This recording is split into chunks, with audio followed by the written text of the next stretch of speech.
Bismillahirrahmanirrahim. Assalamualaikum warahmatullahi taala wabarakatuh. Innal hamdalillah nahmaduhu wa nasta'inuhu wa nastaghfiruh wa na'udzu billahi min shururi anfusina wa min sayyiati a'malina may yahdihillahu fala mudilla lahu wa may yudlilhu fala hadiya lahu. Asyhadu an la ilaha illallah wa asyhadu anna Muhammadan abduhu wa rasuluh. Allahumma salli wa sallim wa barik ala Muhammad wa ala alihi wa sahbihi wa man tabi'ahum bi ihsanin ila yaumiddin, amma ba'd. Fa inna asdaqal hadithi kitabullah wa khairal hadi hadi Muhammadin sallallahu alaihi wasallam wa syarrul umuri muhdatsatuha wa kullu muhdatsatin bid'ah wa kullu bid'atin dhalalah wa kullu dhalalatin fin-nar. Atau kama qala Nabi sallallahu alaihi wasallam, la nabiyya ba'da.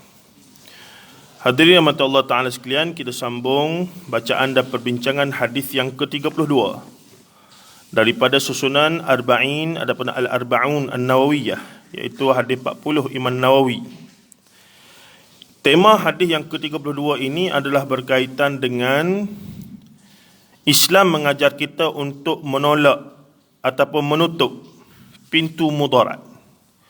Suatu perkara yang bila dipertimbangkan banyak mudaratnya, maka Islam mengajarkan kita untuk menutup pintu tersebut.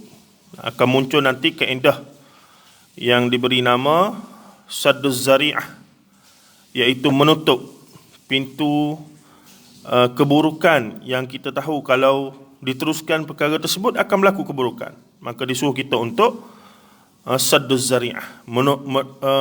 Kalau istilahnya prevention better than cure, iaitu menolak itu lebih baik daripada merawat ataupun menahan ataupun menolak, dan seumpamanya itu lebih baik daripada merawatlah. Hadisnya berbunyi an Abi Sa'id al-Khudri radhiyallahu anhu. Silap. An Abi Sa'id Sa'ad ibn Malik.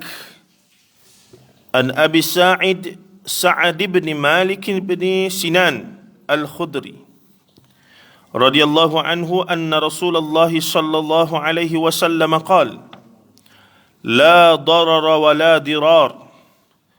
Hadis hasan rawahu Ibnu Majah wa Ad-Darqutni wa ghairuhuma musnadan wa rawahu Malik fil Muwatta an Amr ibn Yahya an abihi an Nabi sallallahu alaihi wasallam mursalan fa asqata Aba Sa'id wa lahu turukun yuqawwi ba'daha ba'dan. Baik. Daripada Abu Sa'id Al-Khudri, ringkas saja hadis ni, la darara wa la dirar. Tapi hadis pendek ini kemudian telah diangkat menjadi suatu kaedah dalam urusan hukum hakam Islam oleh para ulama fiqh, usulul fiqh. Katanya apa dia? Daripada Abu Sa'id Sa'ad bin Malik bin Sinan Al-Khudri radhiyallahu anhu, sesungguhnya Rasulullah sallallahu alaihi wasallam bersabda, la darara wa la dirar. Dan hadis ini hasan, diriwayatkan oleh Ibnu Majah, Ad-Darqutni dan selainnya daripada mereka secara musnad, yakni sanad yang bersambung. Manakala Imam Malik dalam kitabnya Muwatta meriwayatkannya secara mursal, sanad yang terputus, daripada Amr bin Yahya, daripada ayahnya, daripada Nabi SAW, tetapi meninggalkan Abu Sa'id Al-Khudri daripada rantaian sanadnya. Tetapi ia mempunyai banyak jalan yang mana setiap jalan menguatkan yang lain. Jadi hadis ini ada isu perbincangan yang panjang. La darara wa la dirar adalah satu kaedah yang penting yang kemudian menjadi kaedah yang dipegang oleh para ulama, dan dia panggil dalam qawaidul fiqhiyah, berkaitan dengan hukum hakam fiqh kemudiannya. Baik, kita tengok penjelasan. Ulama berbeza pendapat berdasarkan guru kami ini tentang terjemahannya. Yang pertama, bermaksud jangan memberi mudarat kepada orang lain, yang mana mudarat kepada orang lain itu memberi manfaat pada diri sendiri. La darara wala dirar, jangan memberi mudarat pada orang lain. Dengan kita bagi mudarat pada orang lain itu untuk kita mendapat manfaat. Tak bolehlah. Benda tak sedap bagi pada orang. Benda sedap kita ambil seorang-seorang kita. Jadi itu tidak dianjurkan. Jangan pula kamu memudaratkan orang lain, walaupun mudarat pada orang lain itu tidak memberi manfaat pada diri sendiri. Yang kedua, kefahaman ulama pula dalam la darara wala dirar, jangan mulakan mudarat pada orang lain dan jangan membalas mudarat dengan mudarat. Pertama, pastikan kita jangan buat kepada orang ataupun memudaratkan orang lain. Dalam masa yang sama, kalaulah kita orang lain buat dan kena mudarat, maka tidak wajar kita membalas mudarat itu dengan mudarat. Para ulama menjadikan hal ini sebagai suatu kaedah dalam hukum, iaitu qawaidul fiqhiyah, bahawa tidak boleh mencegah sesuatu kemungkaran bila mana kita meyakini bahawa selepas mencegah suatu kemungkaran yang lebih besar akan hadir ataupun kemungkaran yang setara dengan kemungkaran yang awal tadi. Biarkan kemungkaran itu untuk sementara waktu untuk mengelakkan daripada kemungkaran yang lebih besar. Contohnya bagaimana? Terpaksa bagi contoh yang real lah, tuan-tuan ya. Apa dia contohnya? Pemilihan pemimpin. Ya. Dalam satu keadaan terbukti, contohnya satu masa dalam satu kumpulan NGO lah kita kata, ataupun kampung, ketua kampung itu memang terbukti telah membuat beberapa mudarat. Dalam banyak-banyak benda baik yang dia buat, adalah 2-3 benda yang terbukti adalah mudarat. Dan itu open secret, semua orang tahu. Tetapi kita tahu, kalaulah dia tak menjadi ketua, ada mudarat yang lebih besar akan datang. Akan naik pemimpin yang lebih ataupun ketua kampung yang lebih tak senonoh daripada dia sebagai contoh. Maka di sini sebagian ulama bincang penting untuk kita bezakan antara dosa peribadi dan dosa yang melibatkan orang umum, awam. Kalaulah dia itu seorang yang fasik, buat dosa, pesena punya dosa, adalah benda-benda yang dia buat itu, kita tahu benda itu tak patutlah. Tapi dalam masalah menjaga kepentingan awam, jaga dana, jaga duit, apa semua itu ini, ternyata dia telus dan dia begitu sekali committed dengan hal-hal yang melibatkan apa dia? Integriti dan seumpamanya. Cuma dia ni semayang subuh lewat seumur, contohlah. Subuh gajah. Asal gajah subuh, asal subuh gajah dia. Jadi dia lewat solat subuh tu, dosa peribadi ke dosa melibatkan orang awam? Pribadilah, itu masalah dia dengan Tuhan. Macam mana dia tidur lewat, dia payah nak bangun, bini dia tak kejut dia, macam mana?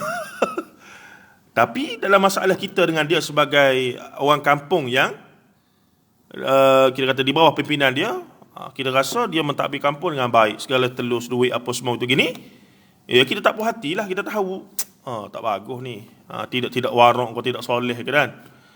Tapi untuk suatu benda yang bersifat dinamik macam politik ni, itu perlu diambil kira. Kita khawatir nanti akan naik pemimpin yang walaupun semayang solatnya jaga, tetapi nanti dia lemah dari sudut pentadbiran yang melibatkan hal-hal yang kita sebutkan tadi, teknikal tadi tu, pengurusan pentadbiran dan seumpamanya. Jadi antara dua perbandingan tersebut, maka Quran juga mengajarkan kita untuk melibatkan hak awam yang lebih besar jadi pemimpin. Soleh saja tak cukup lah. Sebab soleh ni pesena item lah, banyaknya pesena kita dengan Tuhan. Tapi bila melibatkan integriti, urusan kecekapan apa semua ini, itu hak orang awam. Jadi kadang-kadang kita dilema jugalah nak pilih yang mana dan seumpamanya. Baik. Dulu-dulu zaman Rasulullah SAW dan kemudiannya zaman sahabat, zaman empire Islam, Abbasiyah, Umayyah, Abbasiyah dan seumpamanya, hal itu menjadi perbincangan lah di kalangan para ulama. Contohnya bila muncul khalifah yang memang terbukti ada sebahagian khalifah ni so-called jahat lah, maksiat. Minum araknya, berjudinya contoh. Tetapi lah masa sama, hal ehwal rakyat dia jaga dengan agak baik. Tidak sangat baik, tapi agak baik. Masih lagi begitu begini. Jadi dari satu sudut mata tadilah tak puas hatilah. Kita punya khalifah ni jahat lah, begitu beginilah. Tapi ternyata bila khalifah itu jatuh ataupun dijatuhkan, digulingkan, naik khalifah lain, dan of course kita nak yang terbaik, soleh dan juga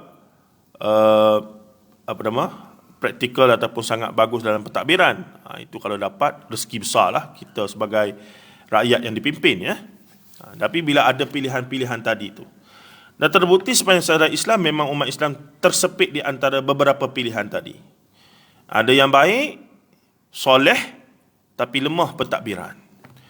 Ada yang bagus pentadbiran pula, adalah beberapa perkara yang melibatkan personal punya perangai, kita tak boleh nak masuk langgar syariat Islam jugalah. Begitu begini.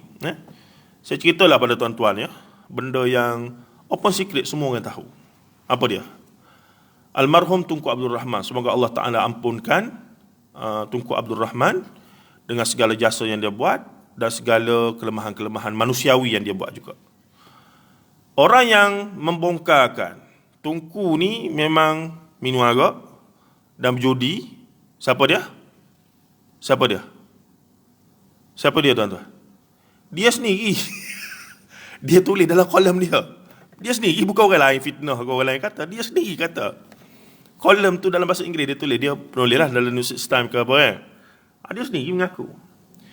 Tapi saya ada peluang, kita tahu Tunku Abdul Rahman ni bila letak jawatan sebagai Perdana Menteri Malaysia, yang mendesak dia meletak jawatan adalah mahasiswa zaman tu yang dikepalai oleh siapa?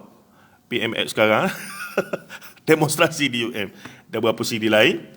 Jadi apa yang berlaku adalah Tunku Abdul Rahman lepas tak jadi PM, dia aktif dengan Perkim. Tahu Perkim ni apa? Pertubuhan NGO dinaungi kerajaan yang menjaga kebajikan reverted Muslim, sahabat-sahabat kita yang baru masuk Islam mu'allaf, ya, Perkim. Pejabatnya pejabat MIC dekat tepi bangunan UMNO tu juga. Belah situlah, dekat keliling ke situ. Jalan Pahang tak juga. Jalan Ipoh. Jalan Ipoh, ya. Besarlah bangunan dia. Sekarang dah ada surau Jumaat di situ. Yang menariknya, pada masa itu, salah seorang yang rapat dengan Tunku bila dia tak ada jawatan-jawatan politik sangat ni, dia aktif di Perkim, jagalah. Zaman dia tu, tuan-tuan, yang aktif bersama dia pada masa itu, Syekh Hussein Yi muda lah. Sekarang Syekh Hussein Yi ada lagi, tapi 60 lebih, dekat 70 dah kot. Masa tu Syekh Hussein Yi masih muda, baru balik daripada belajar Saudi, berkhidmat di Perkim, bawah Tunku Abdul Rahman. Saya pula ada beberapa siri lah, kami naik kereta sekali, naik kereta api sekali, pergi ke utara. Jadi banyak masa duk sembang apa semua, tak banyak kali, ada beberapa kali. Cuma ada satu masa tu lama kena tunggu flight dengan dia, ya. Ada 2-3 jam lah, sudah kata tak apalah tu, sembang lah. Sembang, tanya pengalaman dia. Orang tua ni kalau kita buat tanya, dia suka lah, tuan-tuan. Dia cerita habis tu, segala pengalaman dia 30-40 tahun dulu tu. Nah, kita ya kan ya. Dapatlah kita pengalaman orang dalam 30 tahun dalam masa 2-3 jam itu. Jadi Syekh Hussein Yi ni Cina lah asalnya. Memang Cina, sekarang pun Cina. Dia kata dalam IC dia nama pun tak tukar kot. Maksudnya masa tu dia aktif Perkim, mau balik dari Saudi kerja, Tunku ajak dia kerja sebagai pendakwah muda apa semua. Apa berlaku? Adakah aktiviti yang saya sebutkan tadi, saya tak nak ulang lah benda tu, tak molek. Masa Tunku dah aktif, dia berhenti dah aktiviti-aktiviti yang disebutkan tadi? Setakat yang kita tahu, tak, tuan-tuan. Tetapi ada satu fakta yang menarik. Zaman Tunku menjaga Perkim dan jadi Perdana Menteri lah, paling ramai taikun-taikun, jutawan-jutawan Cina masuk Islam. Ramai-ramai. Di mana? Di meja dakwah sambil main daun teruk dan minum tadi. Jadi saya pun lagu mana?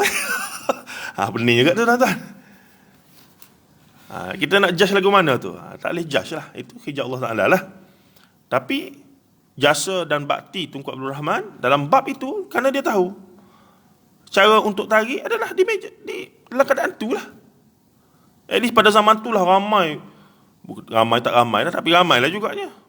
Nah, jutawan-jutawan yang masa tu dah jutawan-jutawan Cina yang dah kaya di Melaya ketika itu, yang of course asalnya daripada tanah besar Cina, yang mari sebagai bukan Islam, mula tuan-tuan tahu tak zaitun tu, zaitun apa ni, obat gigi zaitun tu lah, keluarga dia semua adalah daripada yang converted Muslim lah. Sampai sekarang pun kalau tengok mereka tu. Tapi itu antara legasi-legasinya. Jadi macam mana kita nak kata tu? Tak payah kata apa lah. Semoga Allah Ta'ala ampunkan dan merahmati Tunku dengan jasa-jasanya. Dia pun dah selesai dah. Dan dia tinggalkan jasa yang besar. Di samping beberapa benda kita tak setuju tu biasa. Nah. Sebab dia pun ni apa semua, itu peribadi dia dengan Tuhan lah. Begitu ya. Tapi kita tak setujulah dengan dia. Tak boleh lah kita kata, kalau gitu boleh lah minum judi apa semua. Tak boleh, tak haram. Tak boleh lah jadi justifikasi itu. Nah, tapi bapa panas sangat ni. Tak bayar bil elektrik kot. Kau tu panas ni. Tu cerita-cerita menarik yang saya dapat first hand lah, daripada orang yang rapat dengan Tunku dan lihat situasi tersebut ya. Rahimahullah rahmatan wasi'ah. Kita doakan kepada Tunku Abdul Rahman, bapa kemerdekaan kita, Allah maghfir lahu warhamhu wa'afihi wa'fu anhu. Dan memang itu dibincangkan ya. Orang yang yalah, kita betul tahu kita banyak mana dosa, pahala apa semua itu gini. Tapi kita lihat jasa-jasa dan juga sumbangan tokoh-tokoh kita yang terdahulu ini. Baik. Jadi mudarat begitu tuan-tuan. Perlu, kalau kita membandingkan antara dua mudarat, la darar wala dirar, jangan tutup satu mudarat dengan mudarat yang lain. Janganlah kita menghalang satu mudarat sehingga menyebabkan mudarat yang lebih besar. Ini perlukan satu analisis dan kita kata pengalaman yang lama dan dalam lah, untuk mengenal pasti bahawa banyak benda yang pada zahir kita tengok tak patut begitu, tapi sebahagian pimpinan ke mak ayah kita ke perlu buat begitu. Sebab apa? Sebab untuk menghalang mudarat yang lebih besar. Satu ketika saya dapat maklumat ataupun dengan dalam YouTube rakaman siapa ya, golongan polis ke apa, saya tak, contoh zaman Jepun ya. Bila Jepun datang menduduki Malaya, antara yang mereka buat jahat ni apa dia? Mereka sebahagiannya memang buat jahat pada wanita-wanita lah. Sehingga kan saya mendapat maklumat, ada setengah-setengah orang lama ketua kampung ke ketua masyarakat ke, mereka macam mana nak kata, istilahnya begini, ialah tentera Jepun mari buka agama Islam, mereka ada keinginan seksual. Jadi dalam peperangan biasanya mereka akan buat khianat pada penduduk kampung atau semualah. Jadi untuk nak jaga benda tu, ada setengah-setengah ketua kampung ke pimpinan masyarakat ke deal dengan tentera Jepun ni, kami akan bekalkan pelacur-pelacur untuk kamu. Jadi zahir nampak, mana boleh lagu tu. Pergi order di bandar, ambil bagi, subahat lah. Zahir mata kita, subahat betul? Subahat lah. Macam mana pula ni? Cah satu kepala ke lagu mana? Tapi yang lebih besar mudarat yang nak ditutup adalah supaya dealnya adalah tentera Jepun ni tak kacau bini anak orang kampung pada ketika itu. Aku. Begitu juga hari ni, setakat saya duk baca adalah yang tulis secara, tapi ni tidak dapat disahkan secara fakta. Bila pekerja-pekerja asing luar negara datang ke Malaysia, ramai. Indonesia, Bangladesh, Nepal. Manusia belakang ni tuan-tuan, lebih kurang kita je belakang tu. Lagi berat mereka makan nasi kambing tu. Bini anak, bini isteri masing-masing duk jauh semua. Jadi secara tak langsung, industri pelacuran juga memang tak mati sampai sekarang lah. Ada je lah mana-mana ni. Kita tak jumpa, tak cari. Cari ada je mana-mana tu. Nah, jadi aktif benda tu. Dan dari satu segi, bila melibatkan pihak berkuasa ke lagu mana, wallahu alam, tapi ada semacam satu mutual understanding untuk menutup mudarat yang lebih besar, dalam keadaan tertentu memang terpaksa allocate juga sikit untuk mereka selesaikan bab tu, supaya tidak nanti kes rogo anak-anak orang Melayu apa semua menjadi lebih berat dan seumpamanya. Rogo bukan rogo saja, bunuh tu lah, dan mudarat lebih besar. Jadi benda-benda begitu, kita rakyat marahin dan orang biasa mungkin tak boleh nak faham lah benda tu. Tapi orang yang tanggung beban pimpinan ataupun orang yang ada kuasa untuk melihat masyarakat jaga, mereka kena fikir. Dan dalam satu segi zahirnya nampak macam mereka pun terlibat sama, tapi kita kalau wallahu alam, semoga Allah Ta'ala ampunkan mereka lah. Sebenarnya mereka nak tutup mudarat-mudarat yang lebih besar. Yang ni biasanya orang rakyat biasa macam kita kurang faham. Sebab kita tengok satu lapis, mereka tengok benda-benda yang lari atas bukit, tengok apa masalah sebenarnya mereka nak ni dan seumpamanya. Jadi banyak isu begitu. Banyak hal lah. Tindakan-tindakan politik yang diambil oleh pimpinan bukan semasa saja. Setiap era lah, setiap kepimpinan yang tak popular, yang mendapat kecaman, tapi sebenarnya ada benda mudarat lebih besar mereka nak halang. Itu beban yang dah kamu nak jadi pemimpin gaji banyak, kamu tanggung lah. Itu masalah mereka lah kan. Tapi mereka kena fikir lah. Tidak main-main tuan-tuan. Nah, dan seumpamanya. Baik. Jadi kalau kita tengok situasi itu, kita pun jadi fikir balik lah. Ada logiknya tuan-tuan tu. Ada kebenarannya perkara-perkara yang mereka buat tu. Bukan bermaksud kita nak relakan benda tu dan halalkan pelacuran ke apa semua, tidak. Tapi kalau tak buat begitu, mudaratnya lebih besar. Di benda inilah keputusan-keputusan yang sangat kritikal yang perlu dibuat. Dan kadang-kadang setengah pemimpin itu rasa bersalah sampai dia mati, sebab terpaksa buat keputusan-keputusan yang sangat kritikal begitu, ya. Terpaksa halalkan benda haram kerana nak selamatkan, nak tutup benda haram yang lebih besar untuk berlaku maksiat jenayah yang lebih besar. Terpaksalah benarkan dan tutup mata buat tak tahu kepada hal-hal yang kecil tadi. Itu memerlukan satu kekuatan yang luar biasa lah. Baik. Mungkin ada contoh-contoh lain lagi yang lebih, kalau mak ayah kita ni macam-macam lah. Mungkin berkaitan dengan kalau kita dulu nak berhenti sekolah dia tak bagi, ada mudaratnya dan seumpamanya.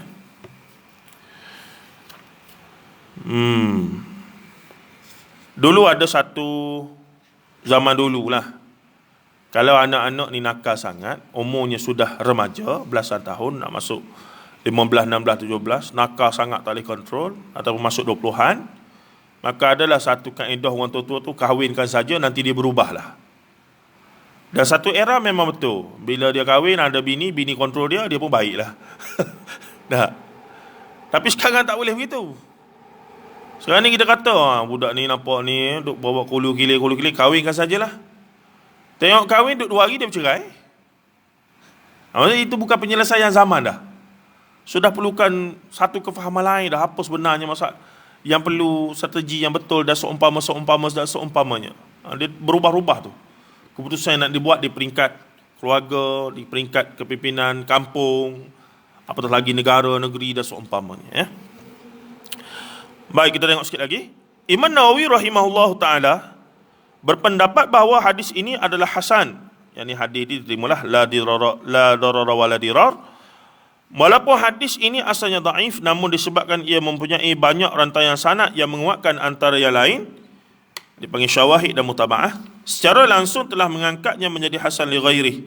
Begitu juga kata Imam Abu Daud radhiyallahu anhu rahimahullah ta'ala, disebabkan para ulama ijma' atau bersepakat menggunakan hadis ini dalam hukum, maka ijma' itu mengangkat hadis yang dhaif menjadi hasan li ghairihi. Wallahu alam, habis di situ. InsyaAllah masa berbaki kita masuk hadis yang ke-33. Asas pendakwaan dalam Islam. Situasi hadis yang ataupun perkara yang dibincangkan, intipati hadis yang ke-33 adalah berkaitan dengan dakwa-dakwi dalam Islam. Satu perkara ataupun kaedah macam mana bila kita nak mendakwa tentang sesuatu perkara, ya. An Ibn Abbas radhiyallahu anhuma anna Rasulullah sallallahu alaihi wasallam qala law yu'ta an-nasu bid'awahum ladda'a rijalun amwala qaumin wa dima'ahum lakinnal bayyinata 'alal mudda'i wal yamina 'ala man ankara. Hadisun hasan rawahu al-Baihaqi wa ghairuhu hakadha wa ba'duhu fi sahihain. Baik, daripada Ibni Abbas radhiyallahu anhuma, sesungguhnya Nabi SAW bersabda, kalaulah manusia ini diberi hak untuk mendakwa apa saja, maka setiap lelaki akan mendakwa bahawa harta orang lain dan darah mereka, tetapi bukti perlu ada di atas pendakwa dan sumpah perlu dilakukan atas orang yang mengingkari.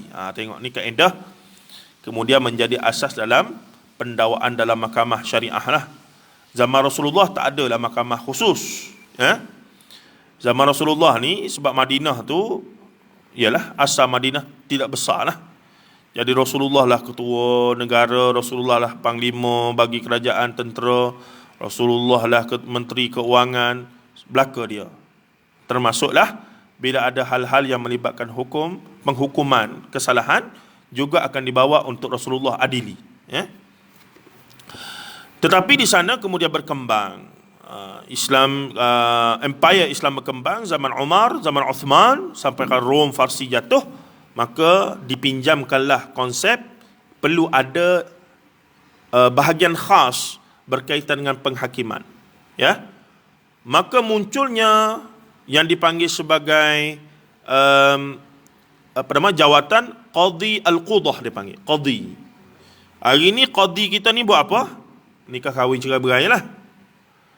Tapi dulu dalam Islam, empire-nya, hakim negara lah hakim paling besar, dia panggil qadhi al-qudah. Qadha hukum, qadhi pemberi hukum lah, ya, pemutus hukum. Jadi qadhi al-qudah, qadhi segala qadhi bagi empire tersebut. Hari ni macam ketua hakim negara dan seumpamanya. Baik, apa yang berlaku?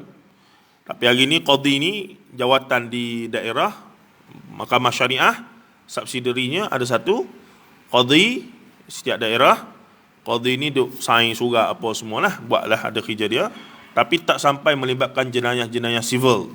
Sebab dua set yang telah berlaku selepas merdeka, kita menerima dua set undang-undang secara sekaligus. Undang-undang civil, law rate, yang kemudiannya ada undang-undang syariah bagi setiap negeri, enactment syariah itu. Baik, itu menariknya tu. Apa berlaku? Sentiasa ada isu-isu di antara bidang kuasa dua mahkamah syariah ini. Walaupun dalam perundangan kita jelas menyebutkan bahawa undang-undang civil tidak boleh mengganggulah hukum ataupun perjalanan mahkamah syariah, tapi tetap undang-undang syariah mahkamahnya di bawah undang-undang civil, dan itu diikat dengan 365. 365 ni masyhurlah. 3,000 RM, tidak boleh lebih denda. Berapa? 5 bulan penjara ataupun nasbatan ataupun terbalik tu, tengok balik. Tapi dia punya kod 365. Dan sangat terhad pada hal ehwal berkaitan Islam saja. Jadi pernah berlaku satu kumpulan maknyah ataupun pondan yang berpakaian tak senonoh ditangkap oleh siapa? Pegawai pencegah maksiat. Dilaporkan dan ditangkaplah mereka di Port Dickson. 4-5 orang ke berapa orang tu ditangkap, ya. Dan di-charge lah di bawah enactment syariah itu berpakaian tidak sopan di khalayak awam. Begitulah sebagai seorang Islam, ya. Tapi apa berlaku kemudian? Mereka dapat advice daripada lawyer mana-mana, kata bawa kes tu ke mahkamah sivil. Maka dibawalah ke mahkamah sivil, mencabar keputusan mahkamah syariah. Kami, walaupun kami macam ni, tapi bahasa saya lah nak cerita balik, Tapi kami sebagai rakyat Malaysia yang ada IC biru dalam sebuah negara yang liberal demokratik, negara yang berdasarkan demokrasi berperlembagaan, maka hak kami sebagai rakyat, antara yang tidak boleh dicerobohi adalah hak kami berpakaian di tempat awam macam mana. Jadi menang ke tidak kes tersebut? Ya, mereka menang kes tersebut di Mahkamah Sivil. Ini isu-isu yang masih lagi dibincangkan. Contoh yang lebih klasik apa dia? Seorang ustazah dan suaminya seorang ustaz lulusan Azhar dua-dua, asalnya pergi untuk nak berdebat, masyhur cerita ni dengan Ayah Pin. Ketika Ayah Pin mula-mula menubuhkan kerajaan langit di Kampung Raja, Besut. Asalnya pergi nak integrate, nak berdebat dan seumpamanya. Entah macam mana, setengah riwayat menyatakan ada unsur sihir. Akhirnya kelamin suami isteri ini menjadi pengikut setia Ayah Pin. Na'udzubillah min dhalik. Kemudian ustazah ini tahun 90-an ataupun awal, ada rekod dia, boleh Google saja nanti. Ustazah ni telah, suami isteri ini dalam proses penghakiman tu, si suaminya telah meninggal, dibawa ke Mahkamah Syariah untuk didakwa di bawah enakmen undang-undang syariah tentang ajaran sesat lah. Dan ketika itu dia isytiharkan, saya tidak lagi Islam. Kenapa? Bila dia isytihar sebagai bukan Islam, enakmen syariah tidak lagi applicable untuk mendakwa dia di Mahkamah Syariah. Itu benda-benda yang tricky dalam dua set undang-undang yang kita ada di Malaysia ini, yang kadang-kadang masih lagi menjadi isu di kalangan pengamal undang-undang lah dan seumpamanya. Walaupun jelas dalam perlembagaan dan juga perbincangannya adalah undang-undang syariah, undang-undang mahkamah sivil tidak boleh mengganggu. Tapi bila melibatkan kes yang sama, terutamanya melibatkan bukan Islam, dia jadi isu besar. Contohnya kes zina lah kita kata. Zina yang melibatkan pasangan bukan Islam, macam mana? Kalaulah pasangannya yang Islam kena sekian-sekian hukuman di bawah enakmen syariah, adakah hukum yang sama boleh dikenakan kepada non-Muslim? Kalau ikut kaedah kita tak boleh. Sebab dia bukan Islam. Ini benda-benda begitulah yang masih lagi pihak pengamal undang-undang, profesor-profesor tu duk bincang lah macam mana nak buat lah, begitu begini macam-macam lah. Perlu diperkasakan lagi, perlu di-upgrade lagi dan seumpamanya. Baik, kita balik pada hadis ni sikit. Lau yu'tan nasu bida'wahum ladda'a rijalun amwala qaumin wa dima'ahum lakinnal bayyinata 'alal mudda'i wal yamina 'ala man ankara. Maknanya, jika diberi hak mendakwa, semua orang akan mendakwa bahawa sesuatu itu miliknya. Kalau diberi hak dakwa ikut dan lah kita kata, ikut suka hati, semua milik kita. Ni tanah kita, ni rumah kita. Semua kita akan dakwa milik kita. Itu sifat manusia lah. Bahkan harta orang lain juga akan dikatakan miliknya. Namun Islam memberi kaedah, mereka yang ingin mendakwa perlu mendatangkan bukti, dan mereka yang ingin menafikan dakwaan itu perlu bersumpah bahawa mereka tidak melakukannya. Dua-dua, pendakwa plaintiff, yang didakwa defendant, perlu mendatangkan pendakwa perlu datangkan bukti. Ni sama menyaman 2-3 hari ni meriah. Isu GISB lama dah dibangkitkan. 2013 lagi dah sebahagian kawan-kawan saya dah cuba untuk war-warkan lah dalam ceramah kuliah apa semua. Tapi sebab sebahagian daripada GISB ni juga orang undang-undang, lawyer, dan mereka tahu bagaimana berfungsi. Selepas mereka banyak kali kena tangkap dengan majlis pejabat agama ni, masuk pemulihan akidah, mereka immune. Mereka tahu tak akan memberi kesan kepada bisnes mereka. Masuklah mana-mana pusat pemulihan akidah, kena dengan ceramah 300 jam, 500 jam, tak ada masalah. Dengar je lah, makan sedap. 3-4 kali sehari, duduk Barangkali lebih sedap pada asrama mereka ramai-ramai tu. Masuk je lah. Tapi bila tempoh hari tangkapannya berdasarkan undang-undang civil, salah laku seksualnya, tentang money launderingnya, dan kemudian sosma, tu dana mereka dibekukan. Yang tu mereka goyang lah, baru kalut. Kalau sebelum tu pihak JAKIM ke JAIH ambil, senyum je. Naik event tu sambil senyum je, tak ada masalah. Orang datang jemput, makan free, tak ada masalah.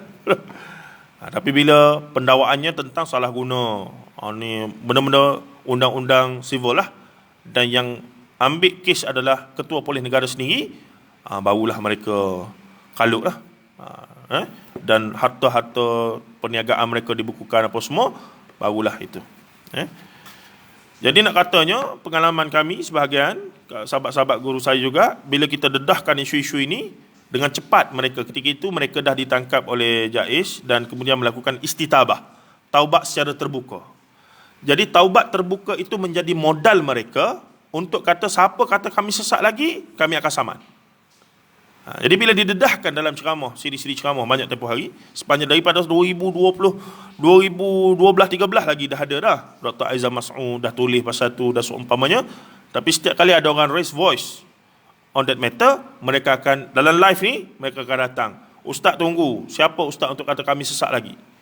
Tunggu LOD daripada kami, letter of demand. Jadi kami ni, yang ceramah-ceramah lagu ni tak pernah masuk mahkamah, tuan-tuan. Boleh suruh LOD ni pening kepala dah, Allah. Naik BP ya. Letter of demand. Kita tak pernah masuk mahkamah. Bunyi nak masuk kandang, nak kena air. Tu. Bagi orang biasa, orang politik dia, bertamu-tamu lagi tu. Dia kena saman, dia sama orang. Tu permainan mereka. Jadi cool lah, tahu dah, tak kata lepas. Saman lah 10-20 pun.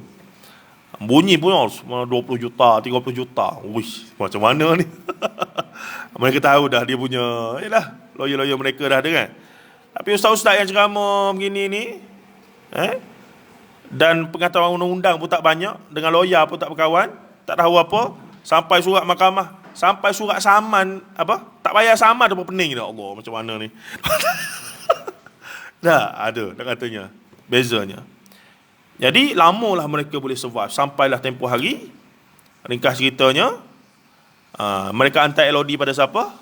Samahah Mufti Perlis. Sebab Mufti Perlis sebut dalam ceramah dia, tapi tanpa menyebut siapakah orangnya, siapakah kumpulannya.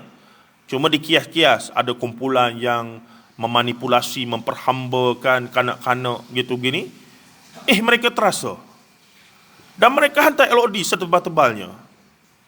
Tanpa mengetahui mereka tersalah cara, kerana mufti ada privilege dan kebal imunisasi untuk membincangkan hal ehwal agama berkaitan dengan hal-hal tersebut.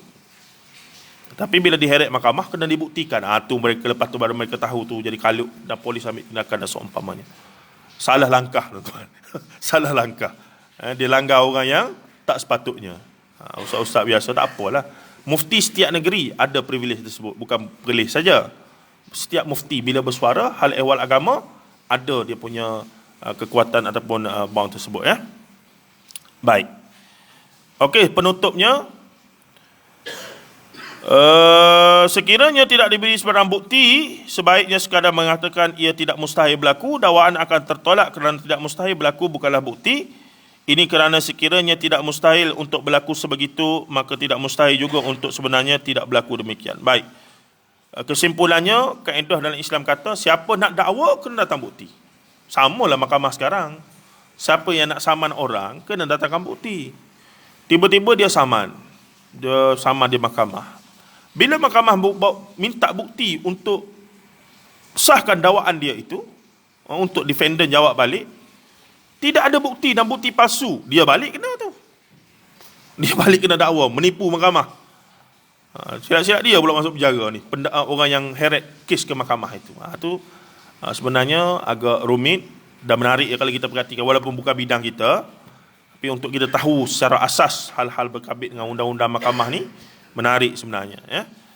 Sebab tu drama-drama bersiri Inggeris berkaitan lawyer ni, dulu saya pernah Law and Order ke apa semua, saya suka tengok lah. Tak faham pun, tapi tengok begitu gini, dia sangat intellectual. walaupun drama, tapi memberi satu ilmu secara tak langsung bagi orang bukan dalam bidang undang-undang macam kita ni. Wallahu alam. Sallallahu alaihi wasallam Muhammad wa ala alihi washabihi ajma'in. Walhamdulillah rabbil alamin. Wassalamualaikum warahmatullahi taala wabarakatuh.